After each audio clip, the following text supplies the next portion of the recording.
Kelly, I don't know where you stand yet on jumping in on the Atari Plus environment. I know you're an Atari guy, but getting you to add that Plus seems to have been a hurdle so far. But we're getting a bunch of new cartridges, another Atari 2600 cartridge, which is going to be another homebrew game turned official. It's already available in the Atari 50th collection. It's a game called Avalanche for 2600. And we're getting a bunch of 7800 games, one of which I'm particularly excited about. And another one is a new game. I say new like that because it's a port of an old arcade game that was just never ported over to 7800. It's a game called Tiger Heli. And I do have some thoughts about that too. But first, I wanted to kind of get your initial reaction to this new slate of official Atari cartridges. Well, I'm sure they spend night and day going, how do we, he's right at the finish line. How do we push him across to get the Atari 2600 plus on the rack with everything else that's there? Well, one problem they're going to run into is I now have an Xbox One. Never owned an Xbox. I now have an Xbox One on the rack. And so the space it might have gone has just been taken. So either I'm gonna have to figure a way to add another shelf or something. So I'm still close. And then things like this, where you can kind of tap into the homebrew market. New cartridges are coming out because we've mentioned multiple shows that if it's just I want to play Atari 7800 games, I have many ways to play it, and as does Mike. And so it's like if it's just enjoying those, I can do that a lot of ways. But some stuff like this coming out new keeps me interested. So I'm close. I don't have a room dedicated to all my arcade things like someone else does. And you have extra space because you still aren't putting in the old timey photo booth as I have repeatedly told you you needed to. But I'm close, and this gets me closer. So We're going to get you there, Kelly. I Now, appreciate of it. these games, was there any that seemed particularly interesting to you? Well, so I thought 1942, 1943, those were good games. And so Tiger Heli seems very much of that family. And Now, did you so play that arcade game? I played on not on my Super Console X, my At Games Legends Ultimate. It has kind of multiple versions of that on the coin ops side of the house. And so, yeah, I've played that. I never played it in an actual arcade, but I've played it on a 90% sized arcade machine from At Games. Were you a player? Did you do 1942 at No, all? so it's not a game that I ever played in an arcade. I've played it now since it was announced for this. I played the NES port of it, which is pretty good. So I'm curious to see because there is certain things. So even though the 7800 was technically released after the NES, it was literally manufactured and then shelved because Atari makes great decisions a couple of years before the NES was released. So it's actually much older hardware than the NES is, but because it was really good hardware, it has really good scaling and things, or really good scrolling and things like that, like multi-directional scrolling. Whereas to do that on an NES, they needed to use helper chips in the cartridges. It wasn't something it could natively do. So I do think it's going to do a good job with this game because that's all it is. It's scrolling around the screen in multiple directions, shooting at things. So this seems like something tailor made for the 7800. Personally, though, there's one game that jumped out at me that is a guaranteed buy for me. It's one of my favorite 7800 games. And that, of course, is Dark Chambers. Now, have you played this yet, sir?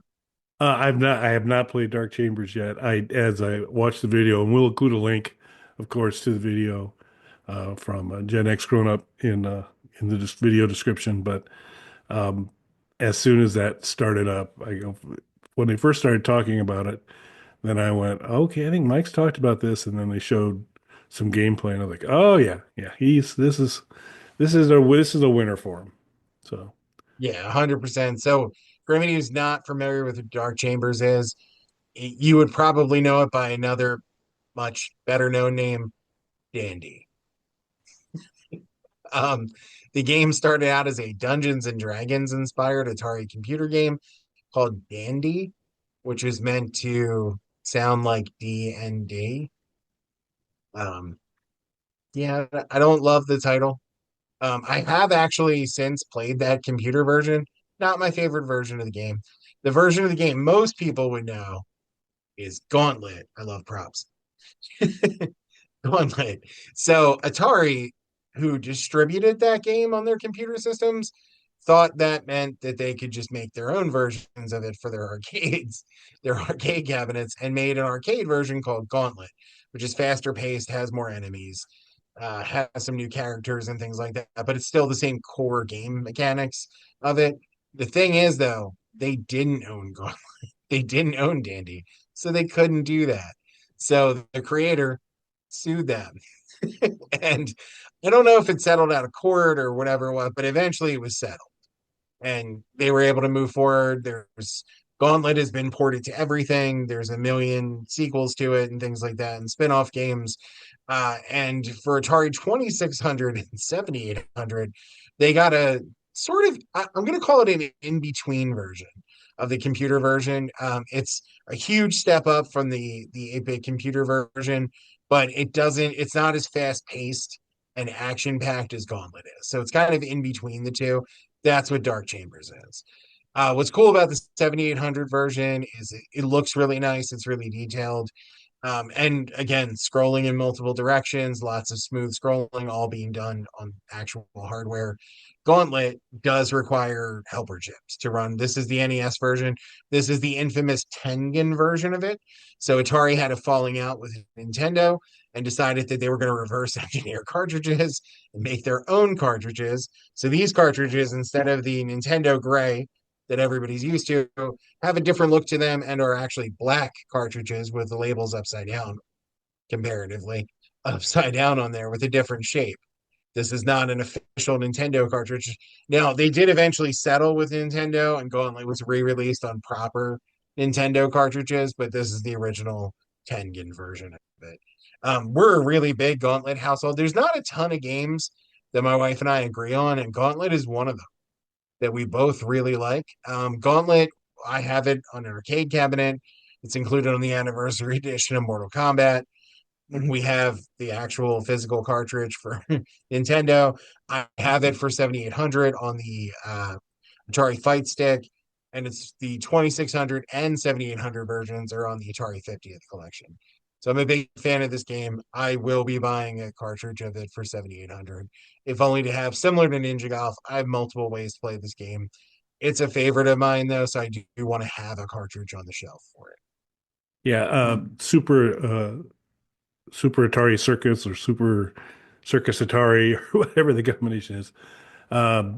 It's the teeter totter, bounce up, pop balloons, do all kinds of things. They added some things to it. That was always a fun. The arcade version of that I liked a lot. The 2600 version was reasonable for what a 2600 cartridge can do, and so that looked good. But it's Tiger Heli, Dark Chambers, Countermeasure 2, which may have been more appropriately named Countermeasure Port, I think. I don't think they did, or upgrade, because I think it was like a 5200 game that they put to the 7800. Avalanche, the whole 2600 game. Looks like a nice game, looks like Breakout for the most part. And then Super Circus Atari. So those are the five temptresses that are out there to kind of continue to try and pull me that way. Now, are you a Gauntlet guy, dog? Getting back to my favorite of the games. Well, I mean, we only want to talk about what's important to you, and so the um, I don't have the passion and yeah, or the backstory of I've got a shady copy of Gauntlet, if you were. Um, I I liked it. I mean, it's not probably a go-to for me, but I think it's a good game. Yeah. It's Now, enjoyable. have you tried the Nintendo 64 version of Gauntlet? No, I have not. I So can't. that's something I've only recently tried now that we both have the EverDrive for Nintendo 64. And honestly, I don't know why I didn't try it previously. I don't remember it being unusually expensive or anything. And you would think being a big Gauntlet fan, I would have picked it up, but just wasn't. I guess I just couldn't picture it in 3D. It actually works really well. It's a much smoother transition than you would think. And if you're not super into the older games, you probably won't even have any kind of a learning curve with it. You can just pick it up the way that it is. Well, I'll definitely give that a shot. I there have been experiences when I've gone from NES or Super NES games to the Nintendo 64 version. Sometimes have been really cool, and other times have been intriguing, I guess. Paperboy would be the main example I would give. That uh, it is certainly inspired by the game Paperboy, but you know, if you're kind of thrown in the 3D world, it's actually in its own right a pretty fun game. But it was a definitely a different experience. But yeah, definitely need to try that out. So that'll uh, the beauty of the EverCart is to EverDrive rather is to uh, allow us to use all our legal backups and try all these games. So that'll be fun. Give that a shot. All right. Anything else about Atari's fine work here? No, I mean, are any of these going to fall into a skip it list? Let's throw a skip it listed buy it at you just to see if we can get you a little closer. Which of these games are skip it listed buy it for you? Um, so Dark Chambers would be a buy it. Um, Super Circus Atari would be a buy it. The rest would be listed. So I guess I'll just kind of show the icon up with. We'll figure out a way to do Yeah. that. How about you? Well, Dark Chambers, of course, Sure. is buy it Yep. for me. Probably Tiger Heli though too. Even though I'm not, super into that type of gameplay. Again, this is the kind of thing that 7800 was made to do. So I assume this is going to be a great experience on there. Okay. Then Countermeasure. list it for everything else. Yeah. You listed for everything else. Okay. Yeah. Cool. All right. Hey, let us know in the comments which of these you'd be looking to get right away or not interested in, or wherever you would land on that. Uh, the yeah, there you go. And the which game in the Gauntlet family should we review for a Panda review? Well, I'll let you. I'll since it's kind of you're the homie. I'll let you pick. I'll let you pick on that. We'll definitely do that in the near future. But why don't you consider subscribing to the Blog Panda YouTube channel and hit that bell, and you'll be notified when we talk more on my progress towards getting an Atari 2600 plus and what other versions of Gauntlet Mike can get and surround himself with, all that good stuff. With that subscription, you'll also get access to it anyway, but subscribe. But to hard no, it's the world's shortest podcast. Every episode is under a minute. You have no excuse. I do like that tagline. I think we'll keep with that. We've got some t-shirts you can check out on our merchandise page. Links in the description for that. And also, if you got a little bit of time and you like gaming, stop by Bog Panda Vision.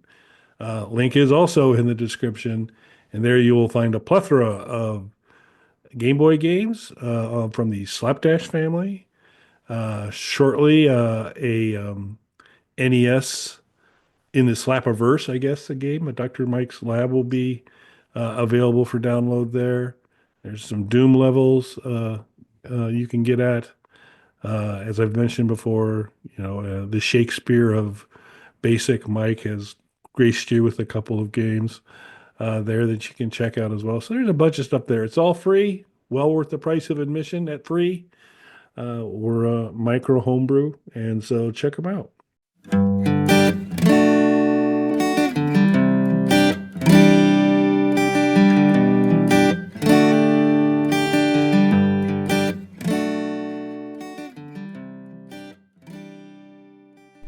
Panda.